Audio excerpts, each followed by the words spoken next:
Hello students, ये video specifically probability के लेके और उससे रिलेटेड जितने भी केसेस बनते हैं, at least, at most, less than, more than, exactly, इन सब केसेस के लिए ये इसमें हम डिस्कस करने वाले हैं। स्टार्ट करते हैं। प्रोबेबिलिटी की जो हमें ऑलरेडी मतलब जो अपना 9th क्लास से ऊपर के बच्चे हैं या 9th क्लास के या इवन 7th 8th के बच्चों को भी प्रोबेबिलिटी का एग्जैक्ट थोड़ा बहुत आइडिया होता है। जिसको नहीं है उसको मैं बता देता हूँ।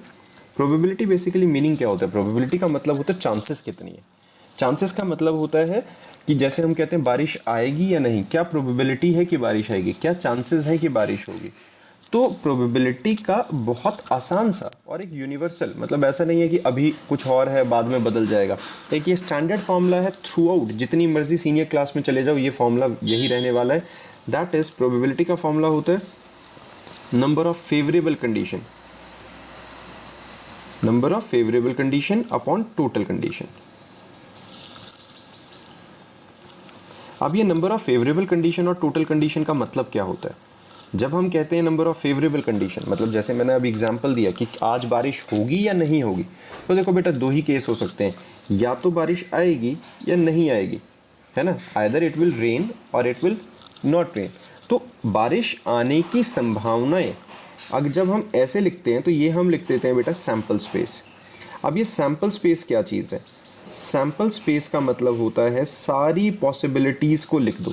सारी पॉसिबिलिटीज़ मतलब बारिश आने की भी और बारिश ना आने की भी, है ना। हमने दोनों को लिख दिया। बारिश आने की प्रोबेबिलिटी को हमने इससे रिप्रेजेंट कर दिया और ना आने को हमने क्रॉस कर दिया। तो बारिश आने की संभावना हमारी फेवरेबल कंडीशन हमें क्या पता लगानी है कि भाई इट विल रेन। तो कितनी है वो कंडीशन? सिर्फ एक ऐसी चांसेस हैं कि बारिश आ सकती है और टोटल कितना है? 1 + 1 दैट इज 2। तो ये बारिश आने के सिंपल सा हमने एक एग्जांपल ले लिया है कि प्रोबेबिलिटी निकलती कैसे? Number of favourable condition over total condition, जिसके अंदर बारिश आने की प्रोबेबिलिटी 1 है और मतलब बारिश आने की फेवरेबल कंडीशन 1 है और टोटल कंडीशंस हमारी 2 हैं। ये तो बहुत ज़्यादा बेसिक और सिंपल हो गया। एक और एग्जाम्पल ले लेते हैं। जैसे हमने कॉइन को टॉस किया। जब हम कॉइन को टॉस करते हैं हमें पता है कि एक अनबाइस्ड कॉइन कौन सा होता है? वो कॉइन जिसके दोनों तरफ हेड और टेल ही हो। ऐसा ना हो कि दोनों तरफ हेड हो या दोनों तरफ टेल हो। सिमिलर नहीं होना चाहिए, अनबाइस्ड होना चाहिए। मतलब किसी तरीके की कोई भी चीटिंग पॉसिबल नहीं है उसके अंदर। एग्जैक्टली बराबर बराबर चांसेस हैं हेड और टेल आने के। That is unbiased coin. ठीक है, वो किसी तरफ बाइस्ड नहीं है, किसी एक को फेवर नहीं करता। तो ऐसा कॉइन, तो उस कॉइन का अगर हम सैम्पल स्पेस बनाएंगे, अगर मैं ऐसे कॉइन को टॉस करता हूँ तो क्या आ सकता है? या तो सिर्फ हेड आ सकता है या सिर्फ टेल आ सकता है। अब मैं कहूँ what is the probability of getting a head? जब हेड आएगा तो मैं टॉस जीत जाऊंगा, तो क्या प्रोबेबिलिटी है कि मैं जीत जाऊं? तो भाई हेड तो सिर्फ एक ही बार आ सकता है और टोटल कंडीशन क्या है? 1 + 1, है ना। एक हेड आने की और एक टेल आने की। तो probability of getting a head क्या आ गई? 1/2। तो ये हमारे पास कॉइन का केस आ गया। ऐसे ही जब हम डाइस की बात करते हैं या डाई की बात करते हैं, डाई कहो या डाइस कहो, ये बेसिकली क्या है हमारे पास? जो लूडो खेलते हुए हमारे पास डाइस होती है ना। हमें पता है कि उसके अंदर क्या होते हैं, उसके ऊपर 6 नंबर्स लिखे होते हैं, 1 2 3 4 5 6। तो जब हम डाई का केस लेंगे या डाइस का केस लेंगे, जब हम उसका सैम्पल स्पेस बनाते हैं तो क्या आएगा? 1 आ सकता है, 2 आ सकता है, 3 आ सकता है, 4 आ सकता है, 5 आ सकता है, 6 आ सकता है। इसके ऊपर नहीं जा सकता, कोई इससे ऊपर नंबर होता नहीं है और 1 से नीचे नहीं होता है। तो अब मैं कहूँ क्या प्रोबेबिलिटी है कि 1 या 6 आए, चाहे 1 आए या 6 आए। तो भाई 1 या 6 आने में से तो ये दो ही नंबर्स हैं ऐसे, है ना। तो ये टोटल हमारे पास फेवरेबल 1 या 6 आने के लिए फेवरेबल कंडीशंस कितनी है? 2। और टोटल कंडीशंस कितनी थी? 6। तो 2/6 दैट इज 1/3। अब मान लो कोई कहता है what is the probability of getting a even number. अगर कोई कहता है इवन नंबर की प्रोबेबिलिटी बताओ। अब इवन नंबर्स यहाँ कितने हैं? 2, 4 और 6। तो फेवरेबल नंबर्स 3 है और टोटल कितने थे? 6। तो वो आ गया 1/2। इस तरीके से हमें सिंपल प्रोबेबिलिटी निकालनी होती है। अब इसके बाद हम कुछ स्पेशल केसेस की बात कर लेते हैं। स्पेशल केसेस मतलब जहाँ पे जो असली कन्फ्यूजन बच्चों को स्टार्ट होता है कि एट लीस्ट का मतलब पता नहीं क्या आता है, एट मोस्ट का मतलब पता नहीं क्या बन जाता है। तो हम उसके कुछ केसेस बना लेते हैं, हमें क्वेश्चंस को डिस्कस कर लेते हैं। जैसे कि यहाँ पे मैंने क्वेश्चन जो फ्रेम किया हुआ है वो है in a case of tossing 3 coins. हमने क्या किया यहाँ पे? हमने यहाँ पे किया है कि in case of tossing 3 coins at a time, हमने 3 कॉइन्स को इकट्ठे टॉस कर दिया है। हमें प्रोबेबिलिटी निकालनी है getting at least 2 head, at most 2 head, number of heads less than 3, number of heads more than 2 और एग्जैक्टली 2 टेल्स। मेरे दिमाग में जितने हैं मैंने मैक्सिमम नंबर ऑफ केसेस इसी क्वेश्चन से बना दिए और बाकी के लिए हम आगे एक और एग्जाम्पल डिस्कस करेंगे। तो चलिए स्टार्ट करते हैं। सबसे पहले जैसे 3 कॉइन्स एट ए टाइम, बेटा 3 कॉइन्स का मतलब सबसे पहले तो इसका सैम्पल स्पेस बनाने में ही थोड़ा दिमाग लगेगा। सैम्पल स्पेस क्या बनेगा, अगर मैं 3 कॉइन्स को एक ही बारी में टॉस कर रहा हूँ तो क्या प्रोबेबिलिटी है कि वो हमारे तीनों के तीनों जो कॉइन्स हैं, मतलब प्रोबेबिलिटी तो बाद में निकालेंगे, उसकी सैम्पल स्पेस कैसे बनेगा। सबसे पहले सैम्पल स्पेस में ही कितने केसेस बनेंगे वो समझो। तो सैम्पल स्पेस में हमारे पास केसेस बनते हैं 2 raise to the power 3। 2 raise to the power 3 का मतलब क्या हुआ, 2 बेसिकली है क्योंकि जब मैं एक कॉइन को टॉस करता हूँ तो मेरे पास 2 पॉसिबिलिटीज़ आती हैं, आइदर हेड और टेल, और अब हम उन्हीं को 3 कॉइन्स को इकट्ठे टॉस कर रहे हैं। तो जब 3 कॉइन्स को हम इकट्ठे टॉस कर रहे हैं तो हमारे पास 2 रेज़ टू द पावर 3 आके टोटल सैम्पल स्पेस में हमारे पास 8 एलिमेंट्स आ सकते हैं। ये क्लियर है। अब 2 रेज़ टू द पावर 3 के 8 एलिमेंट्स अगर हमारे पास आएंगे तो हमारे पास सैम्पल स्पेस में क्या क्या आ सकता है, ये देखो ज़रा एक बार। तो हमारे पास क्या आ सकता है यहाँ पे, या तो तीनों हेड आ जाएं, या 2 हेड 1 टेल आ जाए, हेड टेल हेड आ जाए, टेल हेड हेड, ऐसा आ जाएगा। अब हमने कहाँ से शुरू किया, 3 हेड हैं और फिर 2 हेड होते हुए 1 टेल तक आ गया। यह हमारे पास क्या हो जाता, तीनों टेल आ जाते, 1 टेल 1 हेड फिर टेल, हेड टेल टेल या टेल टेल हेड। इसके अलावा हमारे पास कुछ और आउटपुट नहीं आ सकती है।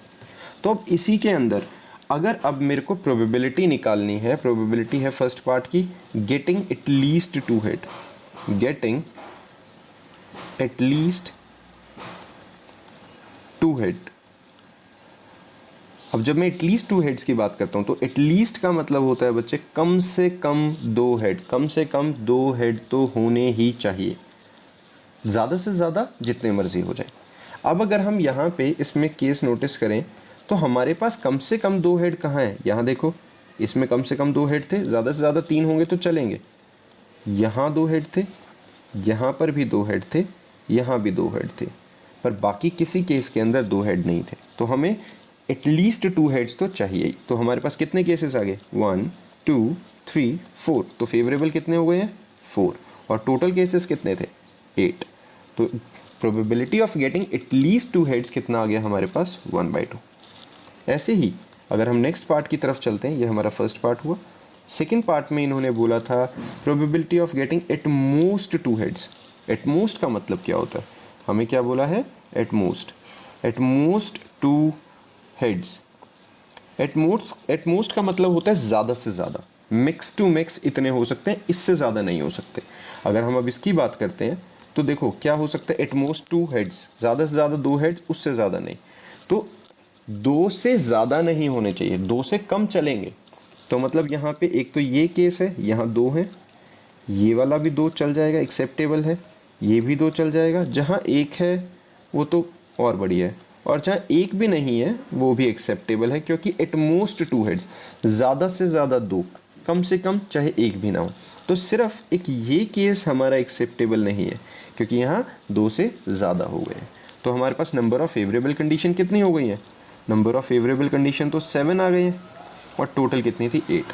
सिर्फ एक ट्रिपल एच वाली कंडीशन को छोड़कर हर किसी में एट मोस्ट 2 हेड की कंडीशन को सेटिस्फाई ये कर रहे हैं कि ज़्यादा से ज़्यादा 2 हेड्स हों चलेगा, उससे ऊपर नहीं होना चाहिए, उससे कम हो तो कोई दिक्कत नहीं। यही केस अगर अब मैं थर्ड वाले कंडीशन में चलता हूँ, अगर मैं थर्ड कंडीशन के अंदर चलता हूँ तो उसमें हमने देखा है number of heads less than 3।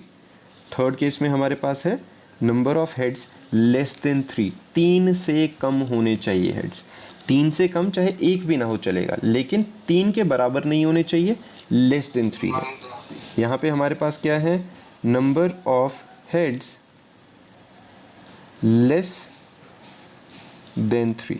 Less than 3 का मतलब हुआ कि ये 3 से कम होने चाहिए। अब देखो ज़रा 3 से कम कहाँ कहाँ पे आ रहे हैं हमारे पास, यहाँ पे 2 हेड थे सिर्फ, फिर हमारे पास यहाँ पे है सिर्फ 2 हेड, यहाँ पे फिर अगले में 2 हेड है, यहाँ पे तो 1 भी नहीं है, यहाँ पे सिर्फ 1 है, यहाँ 1 है, यहाँ 1 है।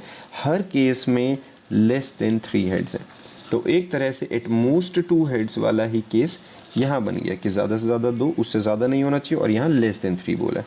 तो यहाँ पे भी नंबर ऑफ फेवरेबल कंडीशंस कितनी आ गई है हमारी 7, और टोटल कितनी थी 8। तो ये हमारे पास प्रोबेबिलिटी आ गई है। जो फोर्थ क्वेश्चन है, फोर्थ पार्ट है अपना, उसके अंदर बोला है फिर हमारे पास number of heads more than 2, number of heads more than 2 heads, है ना। हमारे पास यहाँ है number of heads more than 2 कि 2 से ज़्यादा ही चाहिए हमें, 2 से कम या 2 के बराबर नहीं, स्पेसिफिकली बोला है मोर देन 2। तो मोर देन 2 तो सिर्फ और सिर्फ एक ही केस है हमारा ये वाला, जिसके अंदर ट्रिपल एच है, और तो कुछ हो ही नहीं सकता। तो इसकी number of favourable condition is 1 and total is 8। तो इस तरीके से हमारे पास ये 4 केस आ गए हैं। लास्ट में हमारे पास आ जाता है एग्जैक्टली 2 टेल्स। एग्जैक्टली 2 टेल्स का मतलब क्या हुआ? एग्जैक्टली 2 टेल्स, 2 टेल्स का मतलब एग्जैक्टली हमारे पास 2 ही टेल होने चाहिए, ना 2 से ज़्यादा ना 2 से कम। तो हमारे पास एक ये वाला केस है जिसमें एग्जैक्टली 2 टेल्स हैं, एक हमारे पास ये वाला केस है जिसमें 2 टेल्स हैं, और एक हमारे पास ये वाला टेल्स है जिसमें एग्जैक्टली 2 टेल्स हैं। इनके अलावा बाकी और हर जगह पे तुम देखोगे कहीं पे 1 है, कहीं पे 3 है, पर 2 वाले सिर्फ यही 3 केस हैं। तो नंबर ऑफ फेवरेबल केसेस 3 हो गए हैं और टोटल केसेस 8 हो गए हैं। तो ये हमारे पास एग्जैक्टली 2 टेल्स की प्रोबेबिलिटी आ जाती है। इसी तरीके से अगर हम एक और क्वेश्चन डिस्कस करें जिसके अंदर हमारे पास हम डाइस वाला केस लेते हैं। यहाँ पे हमने कहा है कि 2 डाइस हैं, उनको हमने रोल किया है, हमें प्रोबेबिलिटी निकालनी है कि सम ऑफ द नंबर, इसमें हमारे पास है sum of the number on dice less than 12, मतलब जो डाइस के ऊपर हमारा नंबर शो हो रहा है उनका सम लेस देन 12 होना चाहिए। तो सबसे पहले तो इसका सैम्पल स्पेस बना लेते हैं। जब हम इसका सैम्पल स्पेस बनाएंगे तो सैम्पल स्पेस में क्या होता है, सैम्पल स्पेस में देखो 1 फर्स्ट डाइस पे 1 आ सकता है, दूसरी वाली पे 1 आ जाए, फर्स्ट पे 1 के साथ दूसरी पे 2, 1 के साथ 3, 1 4,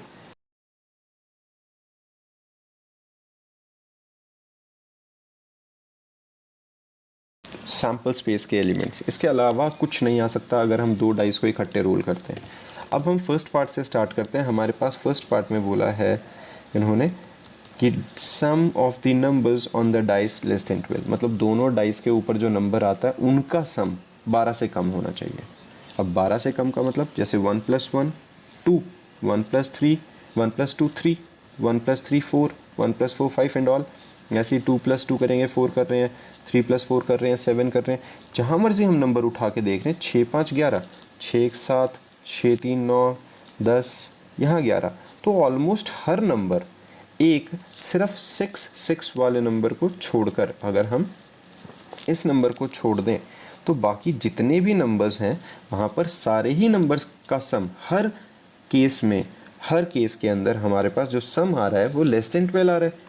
तो टोटल हमारे पास सैम्पल स्पेस में एलिमेंट कितने हैं 36। 36 में से अगर हम एक 6 6 वाले केस को कर दें, हटा दें, वो क्यों हटा रहे हैं? क्योंकि वहाँ स्पेशली लिखा है लेस देन 12, इक्वल्स टू 12 नहीं चलेगा। तो लेस देन 12 मतलब 11 तक चलेगा, उससे आगे नहीं आ सकता। तो हमारे पास लेस देन 12 के केस में हम कितने ले रहे हैं? तो टोटल हमारे पास 36 थे, तो हमारे पास उसमें से 35 आउटपुट्स हमारी फेवरेबल हो गई हैं और टोटल इज 36। तो ये हमारे पास probability of getting a sum as less than 12 का 35/36 आ गई है। ऐसे ही सेकंड केस में है sum of the numbers on dice more than 10। अब यहाँ क्या है कि जो सम है वो मोर देन 10 आए, मोर देन 10 10 से ज़्यादा होना चाहिए। अब 10 से ज़्यादा का मतलब क्या हुआ?